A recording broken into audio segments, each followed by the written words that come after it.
Welcome to TYT Interviews. We've got a great one for you tonight. Rashad Robinson from ColorOfChange.org joins us. Rashad, welcome to the Young Turks. How are you, man?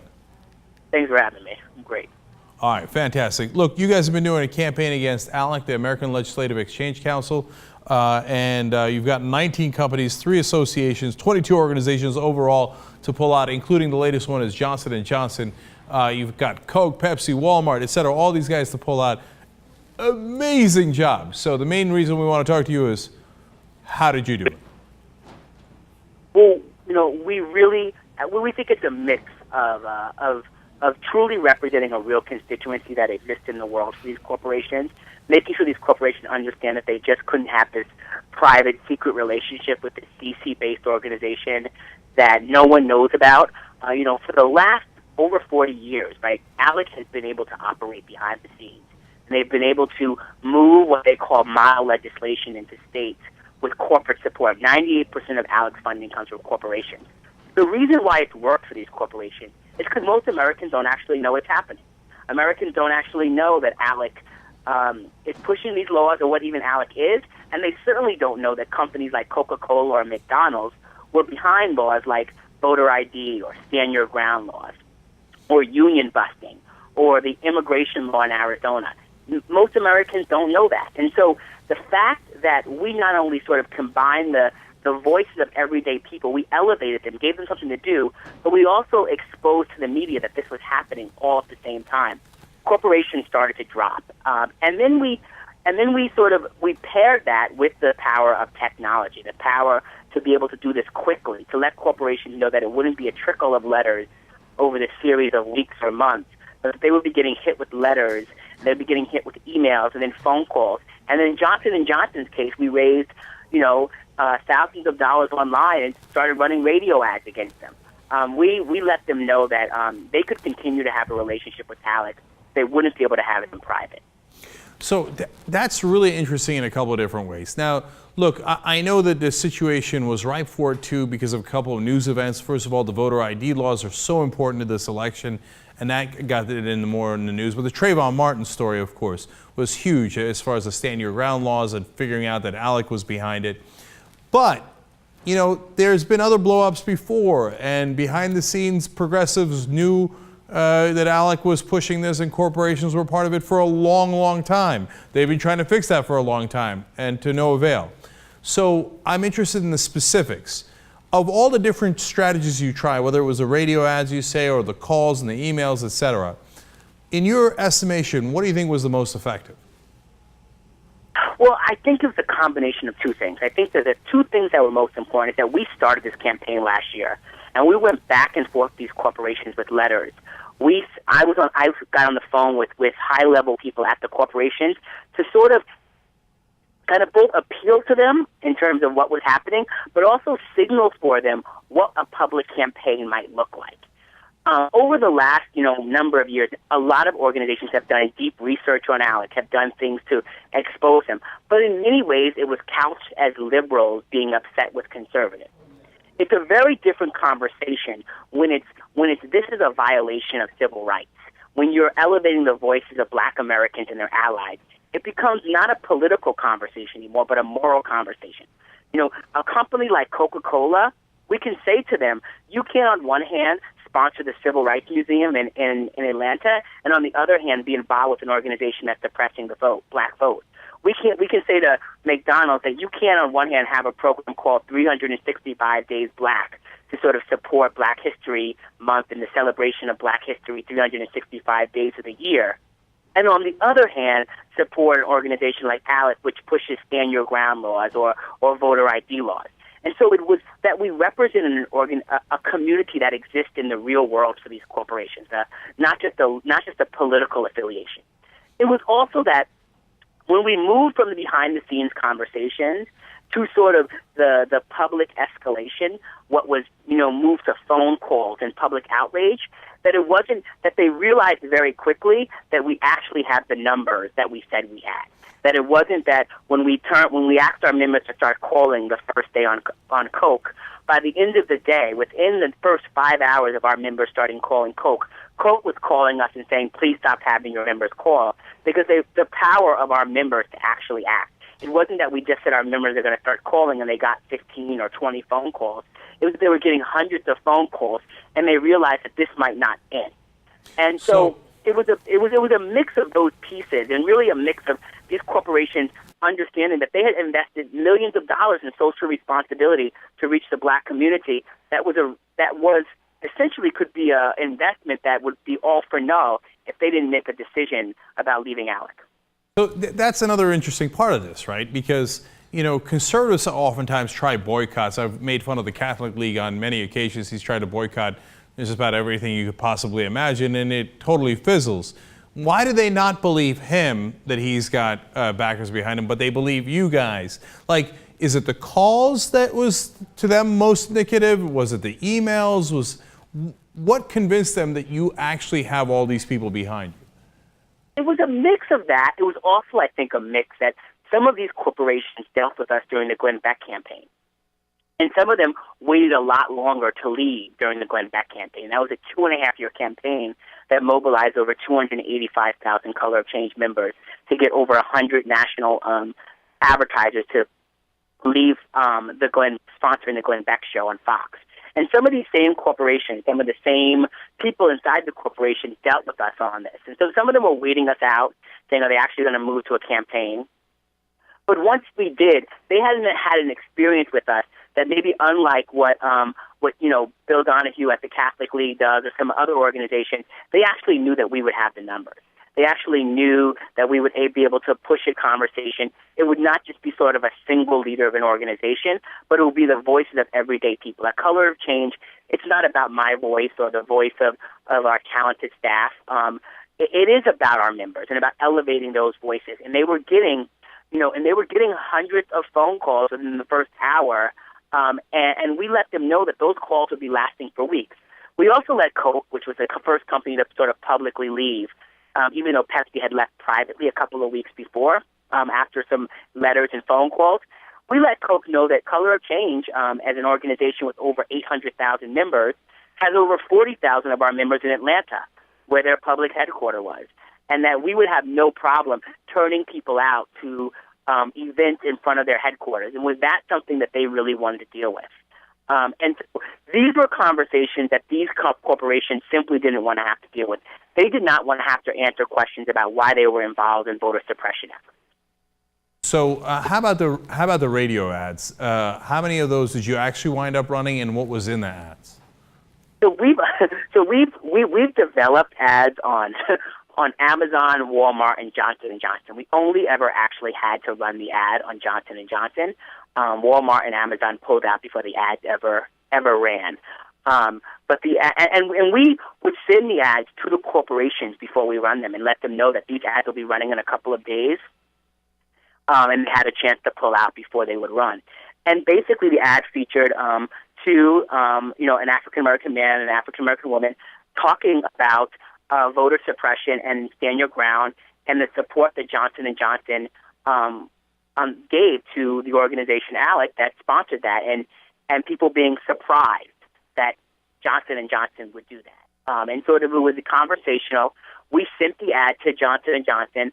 At the same time that we released the ad, we ran the ads in Washington, D.C., Chicago, northern New Jersey, where Johnson & Johnson is headquartered, and Sanford, Florida, which is where Trayvon Martin's father lives. And so we ran the ads there while at the same time publishing an op-ed piece in the Star Ledger in Newark, where Johnson & Johnson is located. And so we did that at the same time. Within 2 days, Johnson & Johnson was sort of publicly announcing that they were pulling out of ALEC, and we were able to sort of stop the radio ads at that point. We're in the process of developing more radio ads, and the power of this, right, is that these ads are not being funded or supported by corporations. These ads, we actually go directly to our members who give us in $3 or $5 or $10, and they help fund to make these ads, to help us get these ads on the air. And so it's not just the fact that people are making phone calls or signing petitions or showing up to actions in front of Amazon, but they're actually giving money to help elevate this issue in other ways. And Johnson & Johnson knew that we were willing to run ads for the next couple of weeks if they wanted to stick with ALEC.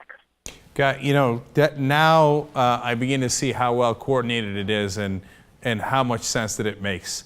I love that we're having this conversation. So talk to me about the other progressive groups that were working with you guys, whether it's Credo or Public Campaign, PCCC, et cetera. How much of an effect do they have? How much do you guys coordinate? How do you coordinate?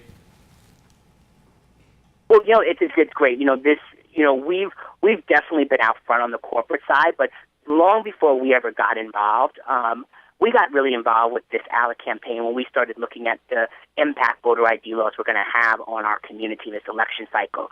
But before that, the Center for Media and Democracy in particular had done a ton of research on ALEC, and through a number of whistleblowers had gotten a ton of information that they were really brave about, and they made public. They put on their website public and made it open source for organizations like mine who wanted to run campaigns. And I could have really talented, smart campaigners look at this, and we could sit in a room and figure out what would be the kind of best strategic insight to use from that research to reach our members and mobilize them. But if it had not been for the research being publicly out there, we wouldn't have had the tools necessary to run a campaign on an organization like ALEC, which prides itself on being so secretive.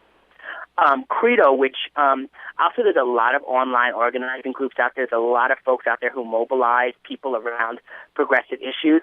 There are few, in my opinion, especially in the space of the progressive world, like Credo, in that Credo will consistently take on racial justice issues when some of the other colleagues in the movement that I love and work with a lot, simply maybe their membership isn't quite there on some criminal justice issues or some other issues, and they just can't take it on because they won't have the member support. Becky Bond and her team at Credo consistently step up to the plate and partner with us on a host of issues, and I will tell you that it makes all the difference in terms of building a broad base and a broad support.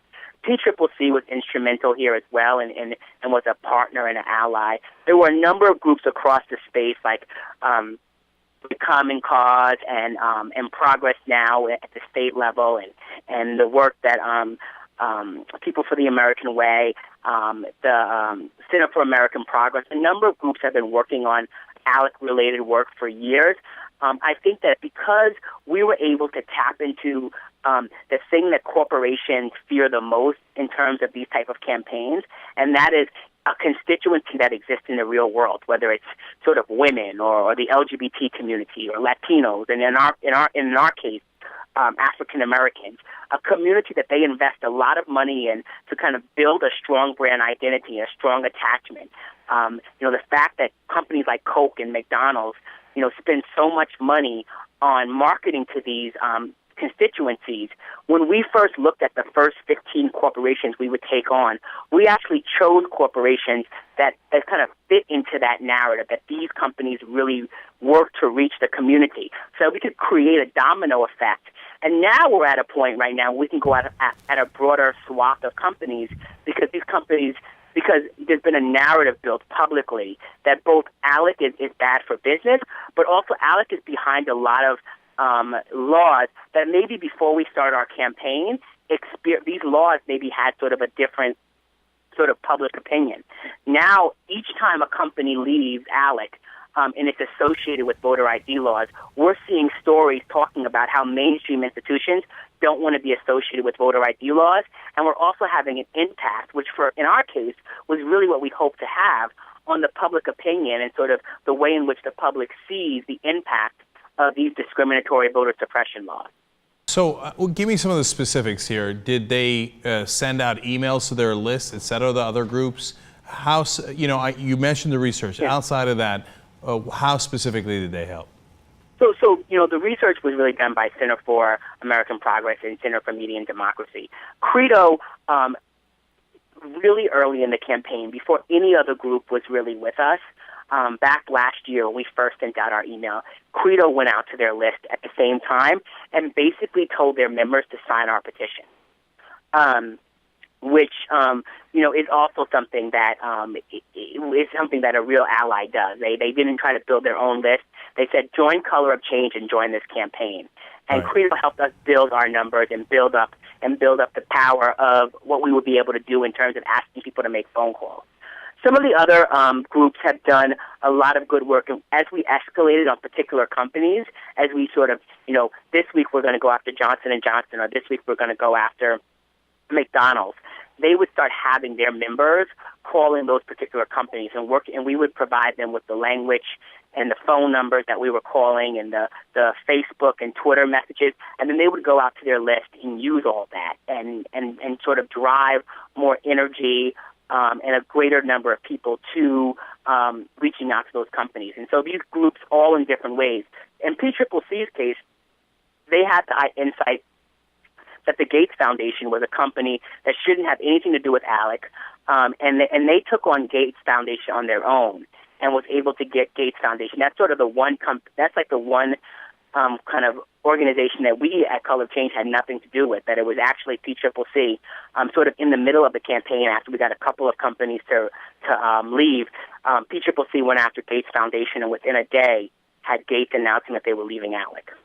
Yeah, that's terrific. And I want the audience to understand that when you all work together, it convinces these people that you are larger because you are larger. All those people are concerned. They are part of those organizations. You do represent these people. And that's mainly the difference between, you guys doing this kind of campaign where you're representing real Americans that are part of your organizations and even beyond, as opposed to the conservative boycotts that represents like Bill Donahue and his angry neighbor.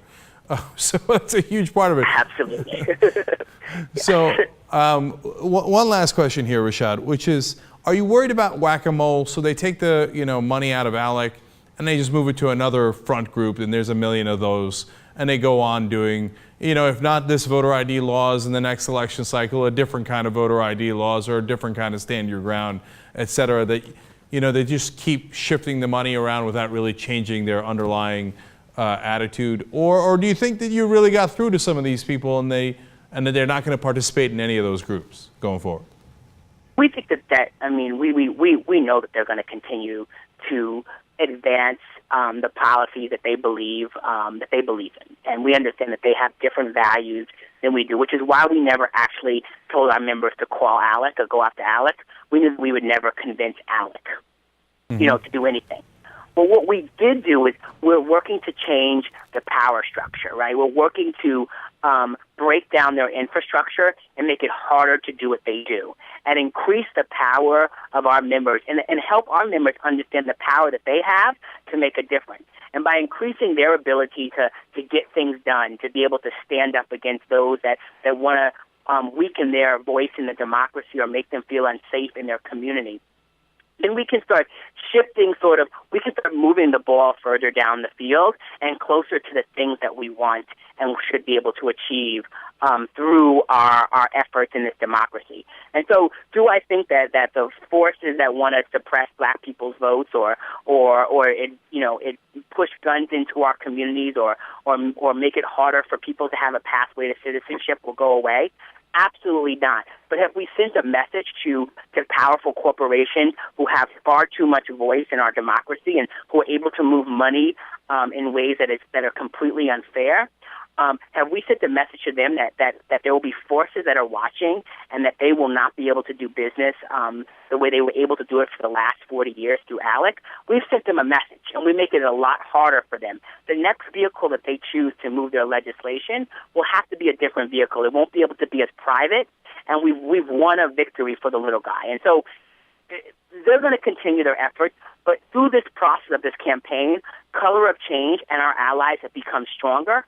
Our members feel like they can achieve more, and that's only going to provide dividends for our future organizing work and the work that we have ahead.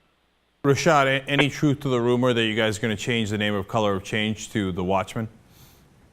No